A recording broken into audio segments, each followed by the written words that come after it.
Hi, I'm Annette Richmond. Thanks so much for joining me today. And I am so excited to have my good friend and colleague and coach, Brenda Meller, joining me today. So, Brenda, I'm going to pass it over to you. Please tell us a little bit about who you are and what you do for anyone who does not know you. Well, thank you so much, Annette. It's always a delight to have the chance to chat with you. I am a LinkedIn marketing coach. I'm trying out a new expression here. And what I help people do mainly is to enjoy a bigger slice of the LinkedIn pie. But I also do help people with marketing as well. I come from a corporate marketing background. I've always loved marketing and different approaches and teaching people. But I mainly work with individuals who are self employed. I work with corporate teams and I work with executives as well, and focusing their efforts on getting better results in less time on LinkedIn, but also in helping those that are self employed that maybe don't have a deep marketing knowledge or background to incorporate simple marketing techniques into their business so that they can get better results, meaning more leads, more potential customers, more conversations that can lead to business as well. So I think that's it in a nutshell. No, that's great. Thanks so much. And I asked you to come on my podcast today because I do want to talk about marketing. And as I mentioned, I have hired you as a marketing coach. I'm part of your marketing membership, Marketing with Meller. And I have said to you and to others that the best thing about working with you is that you have taught me to think like a marketer. And so if I'm just doing things, it has me thinking about it in a different light now, because Mhm. you could explain that better than I can. Can you tell people a little bit about what that means to think like a marketer? Yes, absolutely. And actually, Annette, you'll recall we did a master class inside Marketing with Meller, which was called How to Think Like a Marketer. And it was based on your idea. We were having a conversation and you're like, how do you do that? How do you think like a, can you teach me how to think like a marketer? And I said, that's actually a great master class that I can put together. So at a high level, to think like a marketer, what that means is just to change the way that you approach your own business and looking at other people's businesses as well. Because it's not always about just applying these strategies to ourselves. It's just thinking like a marketer all the time. And you know me, Annette, I'm a big analogy person. So I like to think I love about it. Yes. applying analogies to different ways. And I want to use an analogy of eating healthier. So if you wanted to be, either more fit, lose weight, or just feel better and be healthier all the time, and you start to apply this healthy way of looking at things when you go to the grocery store, when you are dining with a friend, when you are at the fruit market or one of the big box stores, or even at the gas station, you start to think how to eat healthier. And you start to think about, reading the labels and looking at the calories and the protein levels and things like that.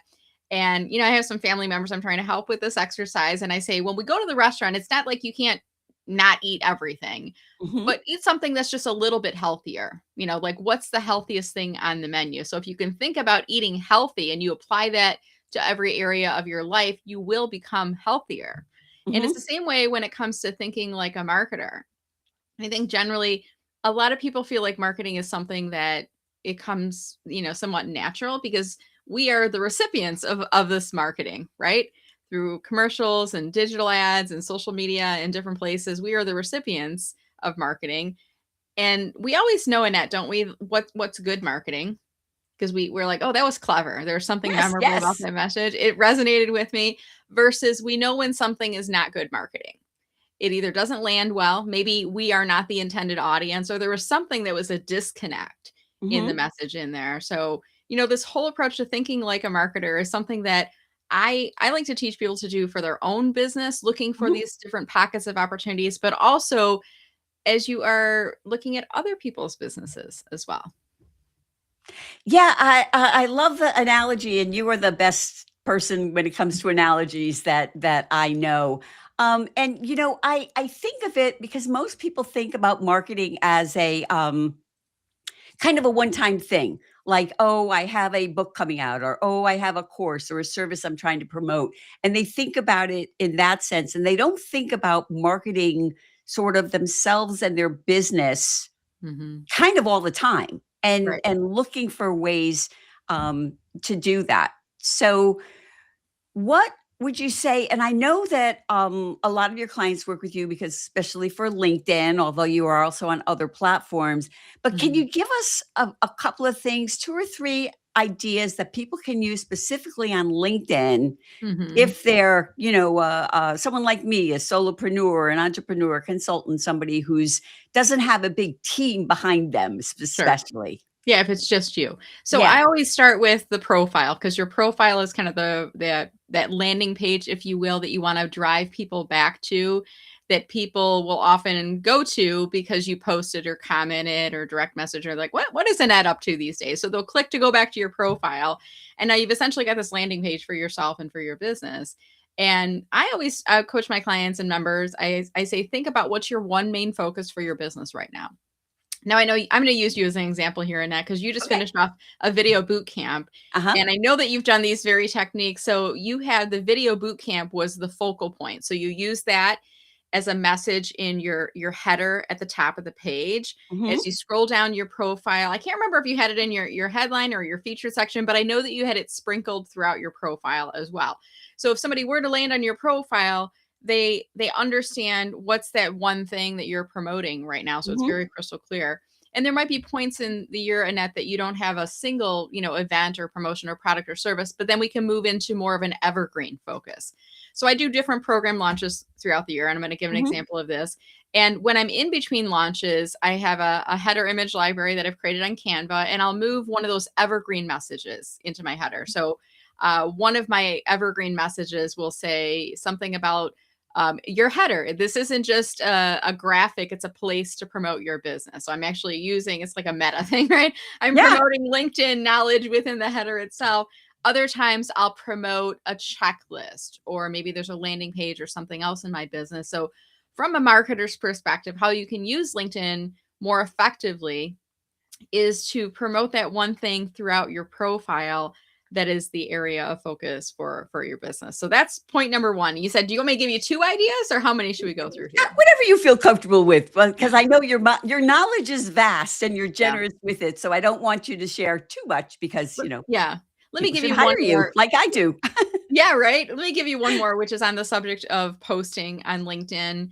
And, there's different stats and philosophies as it comes to how to post on LinkedIn. And of course, there's the LinkedIn algorithm, the rules of the game, if you will.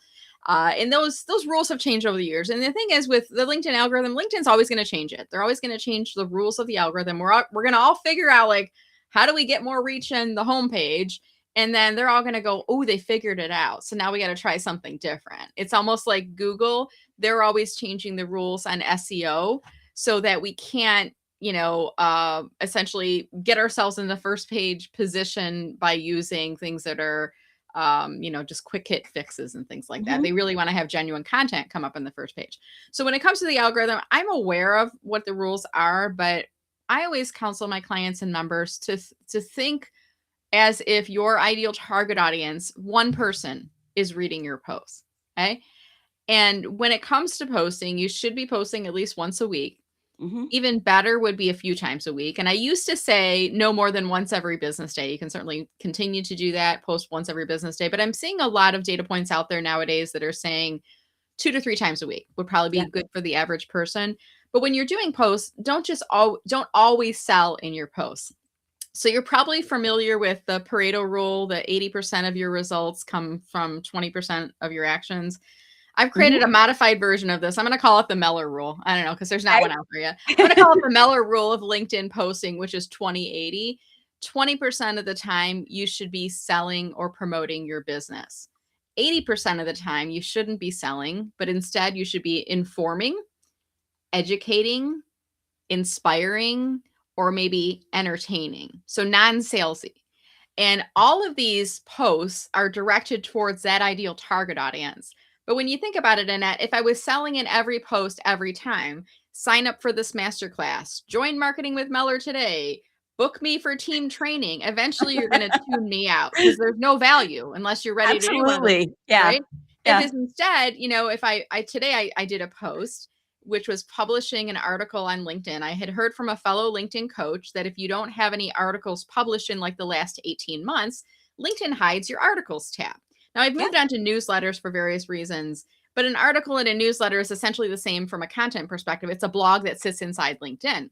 Yeah. So I posted an article today and I featured an episode of my podcast and some of the Q&A that went inside there, but I used the post to educate people about articles on LinkedIn and to say, hey, I've heard this thing. I'm going to try to figure out who it was because I want to give them credit. But I said, I heard that if you haven't published an article in the past 18 months, your articles tab disappears. Now, that means all of my past articles that I've done on LinkedIn are basically hidden. And that's a shame because there's a lot of great content that I've published over the years. So I'm using this to educate people. Nowhere in here am I selling anything. Yeah. And, you know, that's just an example of how you can still educate your community and keep them attuned to what, I mean, that's my goal. I want you to see my posts and to read them.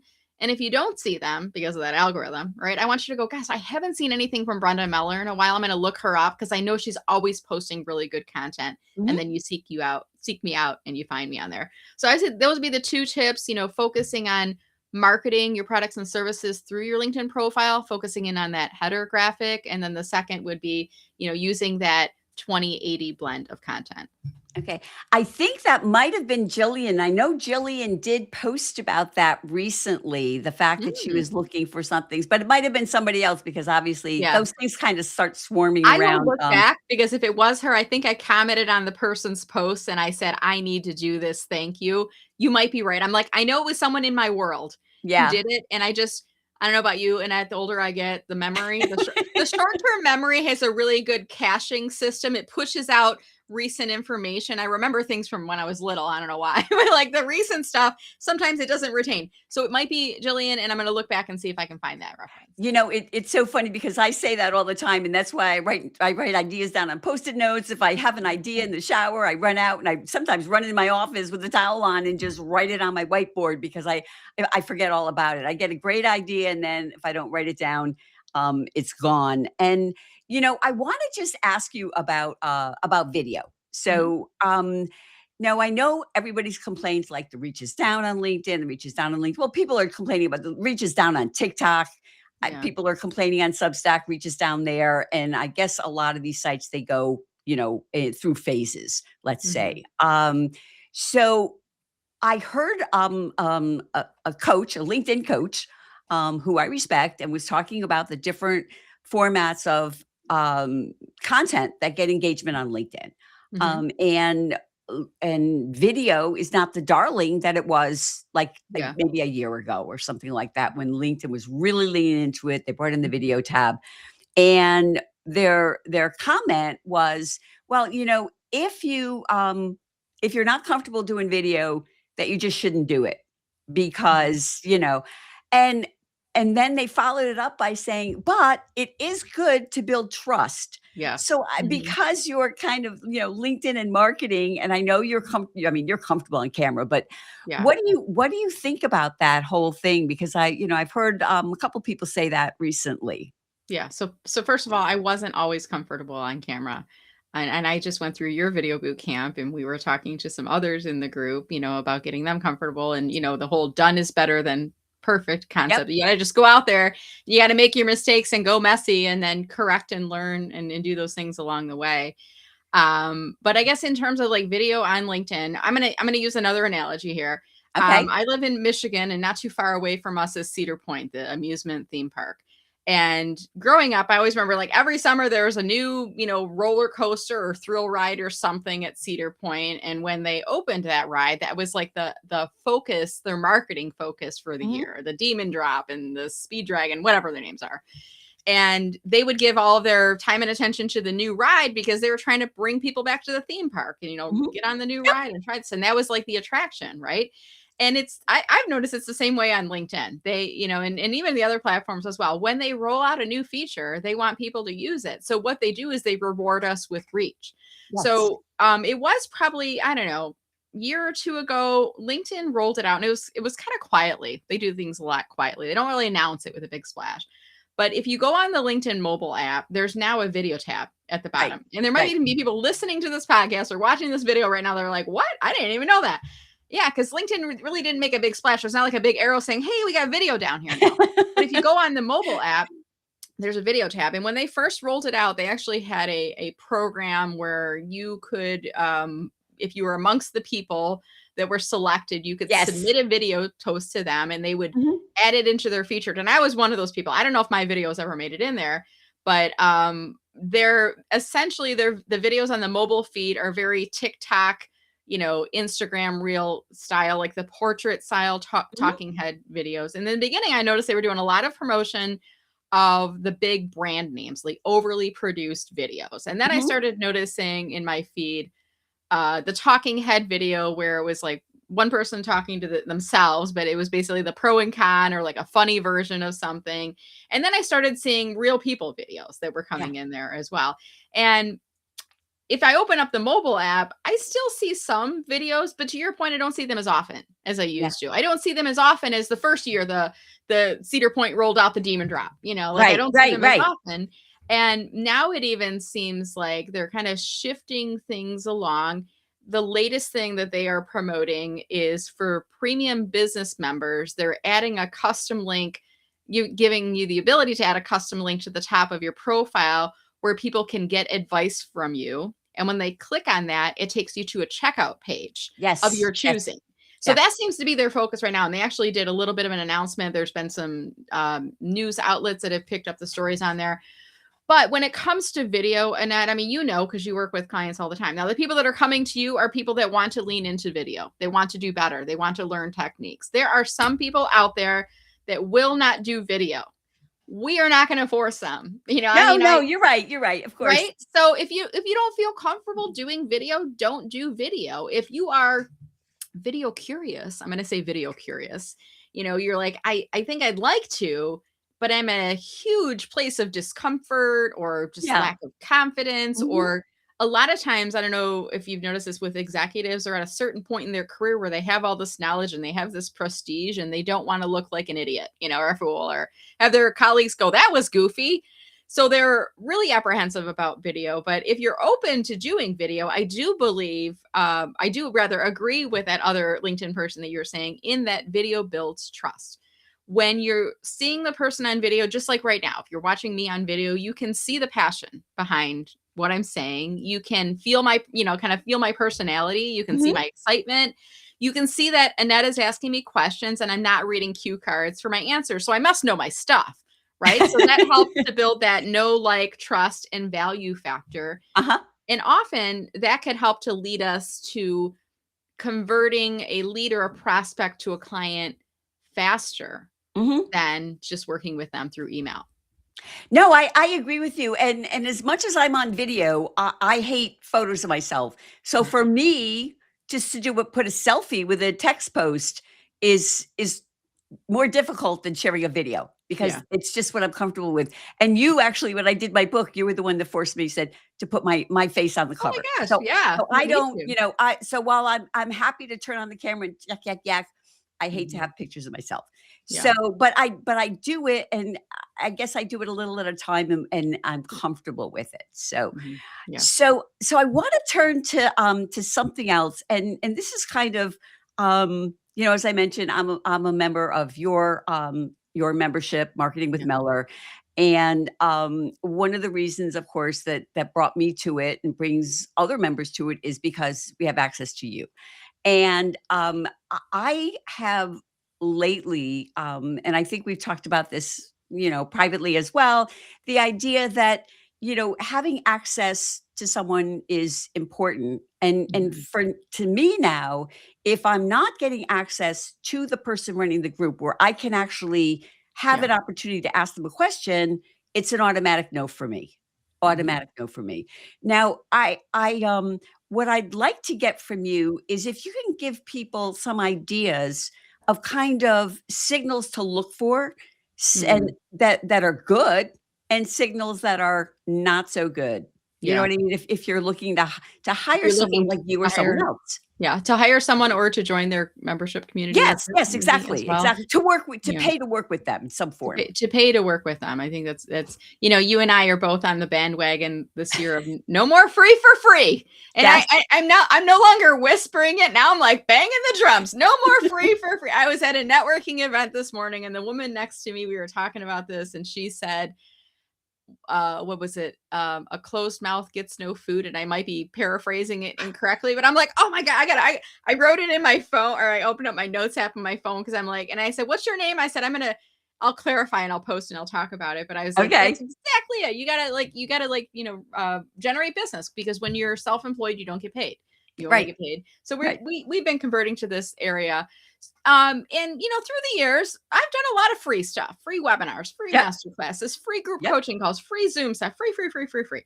And there's many people who've come along for the ride all along the way. And usually at the end of a course launch for my free webinars and things like that, some people would sign up and others wouldn't. And I would always do a survey at the end saying, why didn't you sign up? And I had a couple of them saying, well, I got so much information for free, I don't need to pay to work with you. So I'm like, well, that's on me. But I think there's a lot of people who are moving away from the free webinars and master classes and group coaching. And they're now saying, yeah, you can get access to me if you join my membership, or if you join my program or Hmm. community.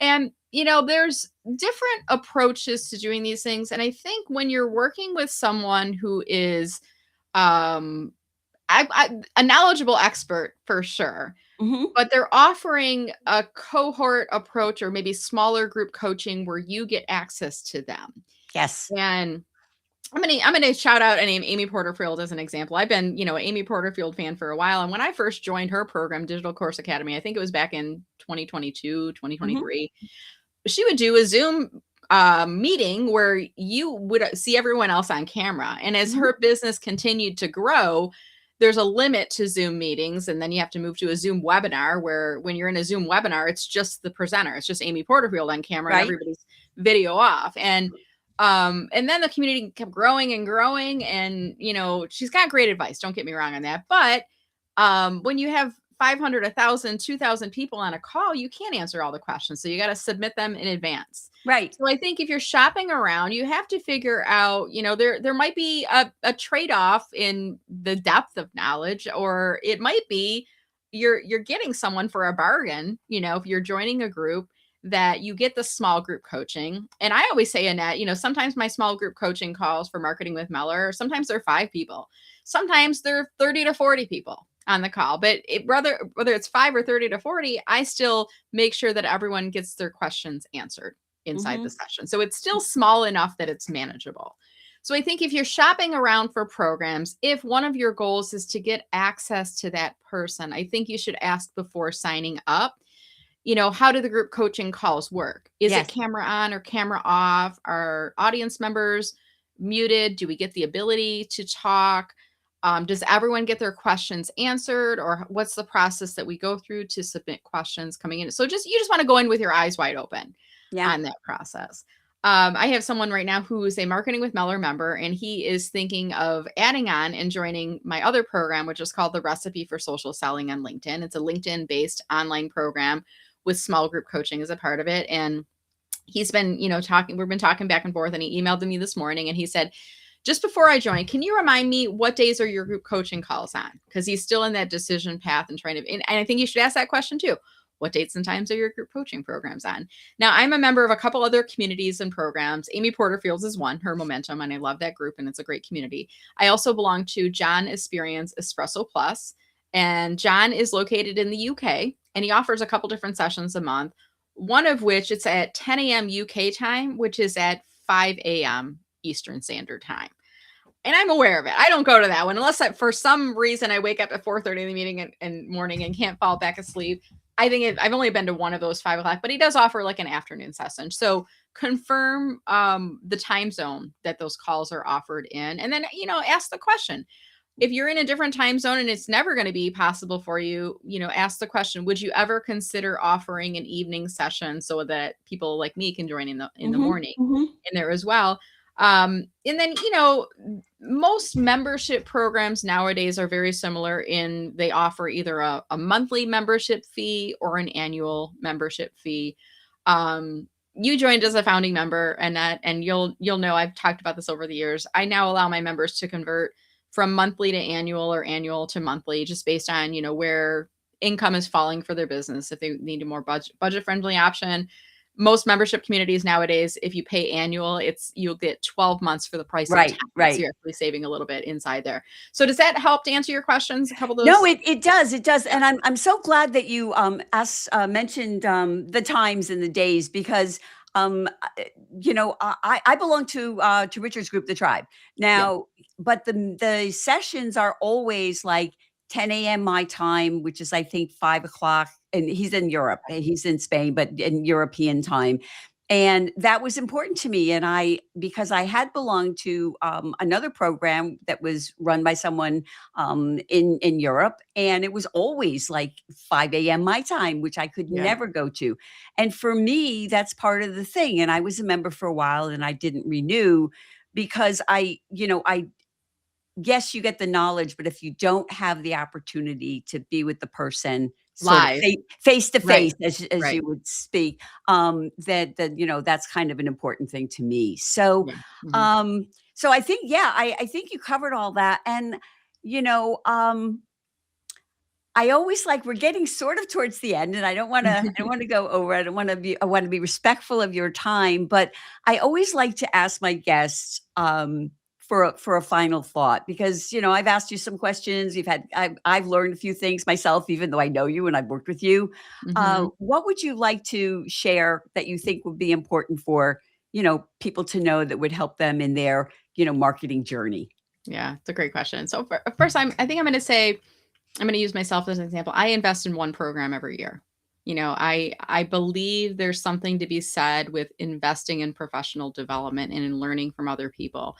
In the beginning of this year, I had a couple of goals for my business, one of which was the no more free for free. So I've moved away from unpaid. I've moved into a membership model, where I'm now doing master classes and I charge a fee for them. And then there's always an opportunity to move into to apply that investment towards one of my programs. But I also I'm surrounding myself with people that are at or above my level. Um, Organizations like Innovation Women help us as speakers to help each other. I joined my local NSA Michigan, National Speaker Association of Michigan. I joined that chapter. I'm finding there's a very high caliber of speakers within that organization as well. So I think everyone who is looking to market themselves, I think there's opportunities to learn from your peers, Mhm. and I think there's opportunities to learn from experts. So it doesn't need to be something you do at the beginning of the year. It can be at any point during the year, but think about what's an area that you would like to increase your knowledge in. Mhm. And often these do find themselves in the areas of marketing. Right now, I'm actually increasing my focus on marketing with Meller. And when I launched it in 2024, I talked about it at the time that I've always been a marketer. I'm very passionate about marketing. I like helping people. Often I would get people coming and booking a LinkedIn coaching call with me, and they would say, I know it's not a LinkedIn question, but can we talk about my email list, or can we talk about my website? And it's always something I was passionate about.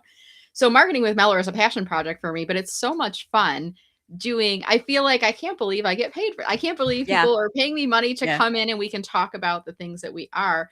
So I think you should find things to invest in from a marketing perspective that you enjoy doing. Maybe it is video marketing and you can find and hire Annette, join her video boot camp or something like that. Or maybe it is LinkedIn or marketing and you come over and talk to me about it.